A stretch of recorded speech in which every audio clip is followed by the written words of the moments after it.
च सर्वं यश्चाधितिष्ठति स्वर्यस्य च केवलं तस्मै ज्येष्ठाय ब्रह्मणे नमः। प्रिय श्रोतागण, पिछली कक्षा में हम चर्चा कर रहे थे कि शास्त्रों पर अनुसंधान करने वाले को किन किन बातों की सावधानी रखनी चाहिए। उसी प्रकरण में वेद विज्ञान आलोक में जो पूर्व पीठिका चल रही है, अभी ऐतरेय ब्राह्मण प्रारंभ नहीं हुआ है। अभी पूर्व पीठिका जो ऐतरेय ब्राह्मण को समझने के लिए अनिवार्य है, अथवा किसी भी ब्राह्मण ग्रंथ और वेद को समझने के लिए अनिवार्य है। तो उस प्रकरण में सत्य और असत्य की पहचान के लिए, संभव असंभव की पहचान के लिए कुछ और कसौटियों की चर्चा की है। उसी 8वें अध्याय में पाठक उसको मैं समझता हूँ स्वयं पढ़ लें। हम 9वां अध्याय पूर्व पीठिका का प्रारंभ करते हैं, जिसका नाम है वेद का यथार्थ स्वरूप। वेद जिसको हम कोई सोचता है कि ये आर्य समाजियों का ग्रंथ है, कोई सोचता है हिंदू का ग्रंथ है, लेकिन ये दोनों ही बातें ठीक नहीं हैं। वेद सृष्टि की भाषा में लिखा गया ग्रंथ है। वैदिक संस्कृत भाषा सृष्टि की भाषा है। ये पार्टिकल की भाषा है, ये वेव की भाषा है, ये स्पेस की भाषा है, ये रश्मियों की भाषा है, तरंगों की भाषा है। तो इन सब पदार्थों पर तो किसी का अधिकार नहीं है, किसी देश का, किसी समाज का, किसी वर्ग का कोई अधिकार नहीं है, बल्कि सबका इस पर अधिकार है। अथवा कहें तो यह सबके लिए है, सबके पढ़ने के लिए है, सबको जानने और मानने के लिए है। और केवल संसार में यही ग्रंथ ऐसा है, वेद, जो सृष्टि का ग्रंथ, जिसकी भाषा सृष्टि की भाषा है, ईश्वरी भाषा है। सृष्टि ईश्वर ने बनाई, तो वेद की भाषा ईश्वरी भाषा है। जैसा कि हम पहले बता चुके हैं कि वेद मंत्र तो पदार्थ निर्माण के समय परावस्था में, प्रकृति में, फिर महत में, अहंकार में, फिर अब सब में गूंज रहे, पश्चंती अवस्था में गूंज रहे हैं, परा में गूंज रहे हैं। हम सुन नहीं सकते, ये दोनों अश्रव्य हैं। परा तो बिल्कुल अश्रव्य है, कोई योगी, बहुत बड़ा सिद्ध योगी सुन सकता है। 4 संहिताओं में जो मंत्र हैं, उनके अतिरिक्त भी कुछ मंत्र ब्राह्मण ग्रंथों में, कुछ श्रोत सूत्र आदि में ऐसे मंत्र हैं जो इन 4 संहिताओं में नहीं हैं। इस पर आर्य समाज के प्रख्यात विद्वान पंडित युधिष्ठिर जी मीमांसक का कथन है कि ये मंत्र नहीं है, ये कल्पित मंत्र हैं, जो नाना कर्मकांडों में विनियोग करने के लिए उस समय के आचार्यों ने रच लिए। पंडित जी बहुत बड़े विद्वान थे, उनको श्रद्धापूर्वक नमन करने के पश्चात भी मैं ये कहना चाहूँगा कि ऐसा नहीं है। 4 संहिताओं में जो मंत्र नहीं है, वे भी कुछ मंत्र कंपन रूप में सृष्टि में अवश्य हैं। अग्नि, वायु, आदित्य, अंगिरा, 4 ऋषियों को जो भी उनके सामर्थ्य का वश था, सीमा थी, वह उन्होंने अंतरिक्ष से, मनस तत्व से ऋचाओं को ग्रहण कर लिया परापश्यंती अवस्था में। कुछ ऐसे भी वाइब्रेशन रह गए जो उनको ग्रहण नहीं किया, वो मंत्र आज भी गूंज रहे। तो क्योंकि वेद ब्रह्मांड का ग्रंथ है, इसलिए वेद के नाम पर अगर कोई विवाद करता है, कोई मुस्लिम विवाद करता है, कोई ईसाई विवाद करता है, कोई यहूदी विवाद करता है, कोई बौद्ध विवाद करता है, कोई वामपंथी विवाद करता है, नास्तिक विवाद करता है, तो उससे मैं केवल इतना ही कहना चाहूँगा कि ऐसा विवाद करना उचित नहीं। कोई एटम पर विवाद नहीं करता, साथ साथ मिलके पढ़ लेते हैं। कोई एटम से जो सूक्ष्म पार्टिकल है जिनसे एटम बना है, क्वार्क्स हैं, पहले प्रोटॉन, न्यूट्रॉन, इलेक्ट्रॉन हैं, क्वार्क्स हैं, मेजॉन हैं, एंटी क्वार्क्स हैं, या फोटॉन्स हैं, या ग्रेविटॉन हैं, इस पर कोई विवाद क्यों नहीं होता? क्योंकि इन कणों के विषय में ये माना जाता है कि ये कण वास्तव में होते हैं, इन कणों से संसार बना है, संसार को चलाने में भी इन कणों की भूमिका है, और उसी संसार में हम रह रहे हैं, जिनमें ये पार्टिकल्स हैं, जिनमें ये वेव्स हैं, जिनमें मॉलिक्यूल हैं, जिनमें एटम हैं, जिनमें स्ट्रिंग्स हैं, जिनमें स्पेस हैं, जिनमें डार्क मैटर, डार्क एनर्जी हैं, विजिबल मैटर, विजिबल एनर्जी हैं, उसी में हम रह रहे हैं। और हमारा शरीर भी इन्हीं पदार्थों से बना है। तो मुसलमान भी नहीं कहता कि इसको हम नहीं पढ़ेंगे, फिजिक्स को नहीं पढ़ेंगे, हम केमिस्ट्री को नहीं पढ़ेंगे, हम फिजियोलॉजी को नहीं पढ़ेंगे, हम एनाटॉमी को नहीं पढ़ेंगे, हम बॉटनी को नहीं पढ़ेंगे, हम जियोलॉजी, ऐसा कोई नहीं कहता। क्योंकि सब जानते हैं कि इन पदार्थों का उनके मजहब से कोई विरोध नहीं है, कोई लेना देना नहीं,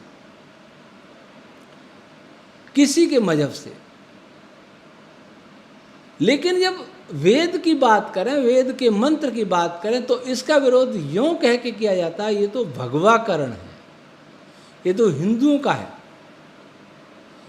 ये कितना दुर्भाग्य है कि जो ग्रंथ सृष्टि का ग्रंथ है वह न हिंदुओं का हो सका, न मुसलमानों का हो सका, न जैनों का हो सका, न बौद्धों का हो सका, न सिखों का हो सका, न ईसाइयों का हो सका, न यहूदियों का हो सका, न पारसियों का हो सका, न वामपंथियों का हो सका, सब छोड़ रहे हैं और आर्य समाज के खाते में डाल दिया, वो भी छोड़ रहे हैं, उनको भी कुछ पता नहीं। फिर भी आर्य विद्वान इस पर विचार तो करते हैं, इसकी व्याख्या तो करते हैं। अन्यथा वेद पाठी तो हैं, वो भी कम होते जा रहे हैं। लेकिन वेद अर्थ करने वाले नहीं है, पौराणिक जगत में जो सनातनी कहते हैं वहाँ नहीं है, वेदार्थ की सोची भी नहीं जाती। आर्य समाज में यह है कि उपदेशक भी वेद मंत्र को आधार बना करके प्रवचन करता है, भागवत का कथाकार भागवत को आधार बना के प्रवचन करता है, आर्य समाजी वेद को आधार बना के प्रवचन करता है। ये मौलिक भेद है। तो जितना भी बचा है वो आर्य समाज में बचा है, लेकिन वेद पाठ पौराणिक सनातनियों में बचा है। सनातनी उनको नहीं कहना चाहिए, पौराणिक, क्योंकि सनातनी तो जो वेद को मानता है वही है, आर्य सनातनी है। जो वेद का वैदिक धर्म ही सनातन धर्म। खैर उनका वेद पाठ, उनमें वेद पाठ अच्छा होता है, लेकिन वो ब्रह्मचारी जो वेद पाठ करते हैं, जो शिक्षक वेद पाठ सिखाते हैं, उनको स्वयं को ये पता नहीं है कि वह जो पाठ कर रहे हैं उसका अर्थ क्या है, वो जानना भी नहीं चाहते। कोई बात नहीं, वो वेद पाठ तक सीमित रहें, क्योंकि उनके वेद पाठ ने वेद को सुरक्षित रखा है। मैं भी उनका ऋणी हूँ, उनको नतमस्तक हूँ, और संसार भी उनका ऋणी है। जब तक धरती पर वेद रहेगा तब तक वेद पाठियों का ऋण बना रहेगा, चढ़ा रहेगा। क्योंकि विषय बड़े दुष्काल में भी मुस्लिम आक्रांत हुए, इतने आक्रमण हुए, ग्रंथ जलाए, लेकिन उन ब्राह्मण ब्रह्मचारियों ने या गृहस्थों ने अपने कंठ में, सीने में वेद को सुरक्षित रख लिया स्मरण करके, और वो भी उस रूप में वो पाठ करते हैं। किस रूप में? जिस रूप में वास्तव में उनका पाठ होना चाहिए। आर्य समाज में इसकी कमी है, कहीं कहीं गुरुकुलों में है, जैसे कन्या गुरुकुल शिवगंज में है, पाणिनि कन्या महाविद्यालय वाराणसी में है, और कई बच्चों के गुरुकुल में भी कई है पर कम है, पौराणिकों में ज़्यादा है। इसके लिए पौराणिक हमारे आदरणीय हैं। पर मैं आज उनको ये कहना चाहता हूँ कि उन्हें ये पता नहीं है कि जो वेद पाठ कर रहे हैं भले ही अर्थ नहीं जानते हैं, पर वेद पाठ का महत्व क्या है। वेद पाठ कम ये हो रहा है कि कोई वेद पाठ करवाता ही नहीं है। पहले ये मान्यता थी, श्रद्धा थी, वेद पाठ करके भी मुक्ति हो जाएगी, ब्राह्मण को वेद पाठ अवश्य करना चाहिए। ब्राह्मण की बात आई तो मैं बात कह दूँ, लोग कमेंट कहते हैं कि ब्राह्मण ग्रंथ जातिवाचक हो गया, जाति सूचक क्यों लिखा।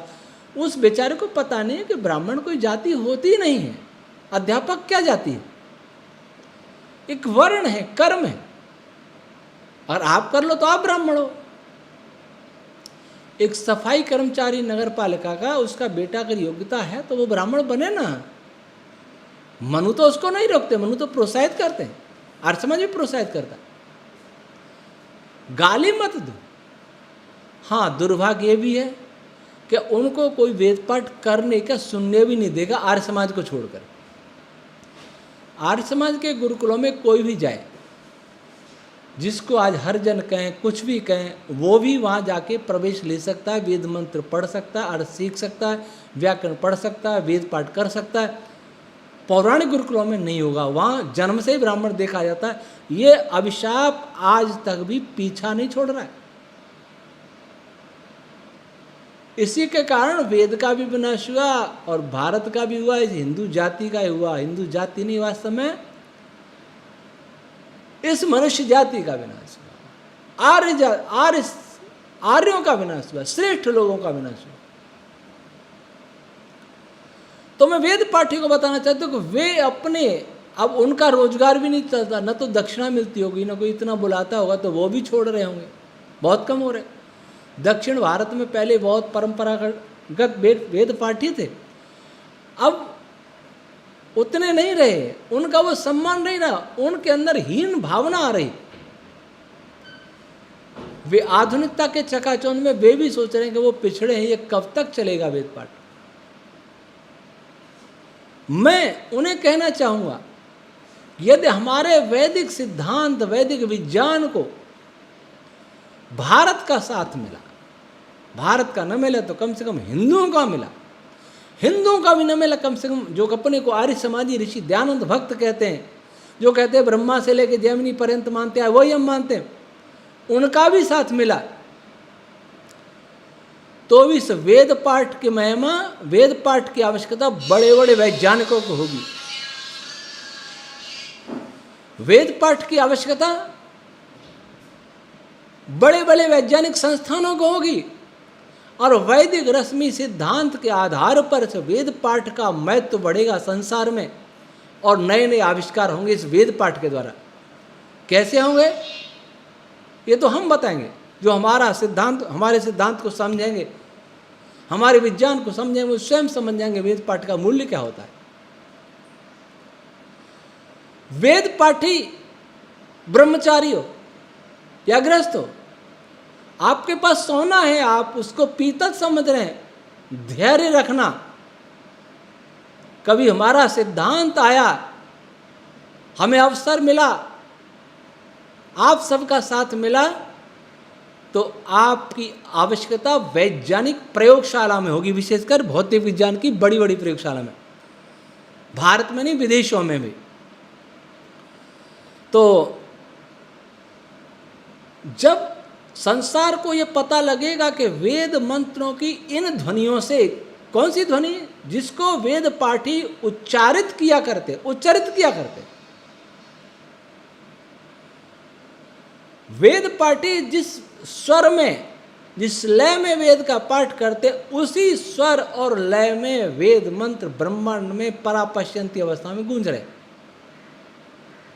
कोई ऐसी तकनीक नहीं है कि उसे पकड़ सके, जब पकड़ेगी तो सब जगह मंत्र गूंजते सुनाई देंगे। इन मंत्रों पर भांति भांति के प्रयोग हो सकेंगे, तब मुसलमान भी इस सत्य को स्वीकार करेगा कि उसके शरीर के अणु अणु में, कोश कोश में, पार्टिकल पार्टिकल में से भी वेद मंत्र गूंज रहे। जैसे उसके पार्टिकल से रश्मियां निकल रही हैं, तरंगें निकल रही हैं, वेव्स निकल रही हैं, वो श्वास ले रहा है, ऑक्सीजन कार्बन डाइऑक्साइड का आदान प्रदान हो रहा है, वह भी उन्हीं वेद मंत्रों से बने। आपका शरीर, आपका मस्तिष्क, सब कुछ इन ध्वनियों से बने हैं। वो ध्वनि केवल हिंदुओं की कैसे हो गई, केवल आर्य समाजियों की कैसे हो गई? आपकी तो भी है, ईसाई भाइयों की भी तो है, जो कहते हैं किसी को नहीं मानते, कम्युनिस्ट जिनका दिमाग उल्टा ही चलता है, वे भी इस सच्चाई को स्वीकारेंगे। पर जब स्वीकारेंगे, जब उन्हें फिजिक्स की गहराइयों में जाने का सौभाग्य मिलेगा, उनकी ऐसी प्रज्ञा होगी कि वो क्वार्क से भीतर जा सकें, आगे जा सकें, तब उन्हें बोध होगा जिस वेद को, जिन ऋषियों को वो गाली देते रहे, वे तो उन्हीं सबके पूर्वज हैं, उन सबके मार्गदर्शक हैं, और वेद मंत्रों से संसार बना है। इसलिए मैं कहता हूँ वेद ब्रह्मांड का ग्रंथ। संस्कृत भाषा ब्रह्मांड की भाषा है, देव भाषा है। जो संस्कृत के बड़े बड़े पंडित हैं वो कहते हैं संस्कृत देव भाषा अर्थात विद्वानों की भाषा है। मैं ऐसा नहीं कहता, मैं कहता हूँ देव भाषा है। कौन से देव?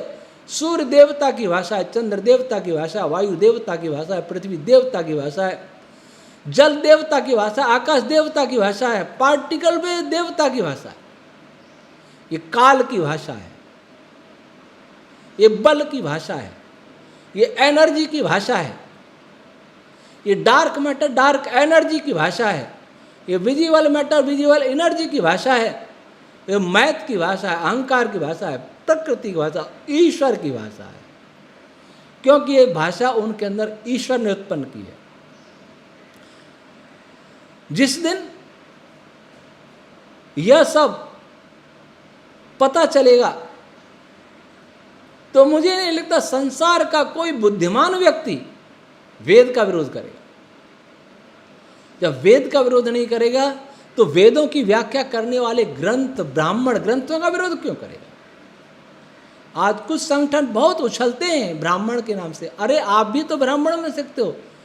क्या पता आपके पूर्वज कितनी बार ब्राह्मण बने हो, कितनी बार क्षत्रिय बने हो, कितनी बार वैश्य बने हो, क्योंकि पहले जन्म से नहीं था, कर्म से था। और आज जो अपने को ब्राह्मण कहते हैं वो ब्राह्मण हैं कहाँ? जो वेद को नहीं जानता है वो ब्राह्मण है ही नहीं। कहने से क्या होता है? जो वेद को नहीं जानता, अन्याय के विरुद्ध युद्ध नहीं करता, अन्याय के विरुद्ध लड़ने के लिए खड़ा नहीं होता, वो क्षत्रिय कहाँ है? कहने से क्या होता है? जो राष्ट्र हित में दान नहीं करता, जो वेद को नहीं जानता, वो वैश्य कहाँ है? अगर भगवान मनु की व्यवस्था हो तो आज के कितने ही कथित ब्राह्मण क्षत्रिय वैश्य सारे शूद्र बन जाएं, और कितने ही कथित शूद्र आज क्षत्रिय ब्राह्मण वैश्य बन जाएं अगर उनमें योग्यता है तो इन सभी का ग्रंथ है वेद। मंगल पर कोई रहता है तो उसका भी ग्रंथ है वेद। किसी गैलेक्सी में कोई बुद्धिजीवी रहता है उसका भी ग्रंथ है वेद। तो वेद हम सब की भाषा है। हम सबको इस पर विचार आज नहीं तो कल करना ही होगा। नहीं करेंगे तो हमारा फिजिक्स जहाँ रुका है वहीं रुका रहेगा, आगे नहीं बढ़ सकता। अरबों खरबों डॉलर खर्च करते रहो, वैदिक रश्मि सिद्धांत को नहीं जानेंगे तब तक वो आगे नहीं बढ़ सकते, उन्नति नहीं कर सकते। आज इतना ही। ओम शम।